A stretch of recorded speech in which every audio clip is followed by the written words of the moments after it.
যদি আমাদের পুরোটা জীবন রমাদানের মতো কাটাতে পারি, তাহলে আমাদের মৃত্যুটা ঈদের মতো হবে ইনশাআল্লাহ। ঈদের মতো সুখী হবে, ঈদের মতো খুশি হবে। আর যদি জীবনটা রমাদানের মতো না কাটাই, তাহলে ঈদ, মৃত্যু আর ঈদ হবে না। মৃত্যু কি হবে না? ঈদ হবে না।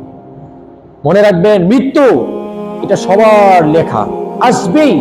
ওয়াজাআত সাকরাতুল মাউত, এটা আসবেই, এটা নিশ্চিত।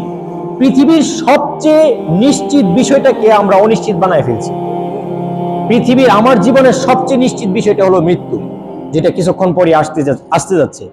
এটাকে আমি অনিশ্চিত বানায় ফেলছি। এই জন্য আজকে আমাদের এই দুরবস্থা। কিন্তু বিশ্বাস করেন, সাহাবায়ে কেরামের মন মানসিকতাটা ছিল এমন, তারা 24 ঘন্টা রাসূলের কাছ থেকে এটাই তারা সবক নিত যে আমি মারা যাব, আমাকে মরতে হবে।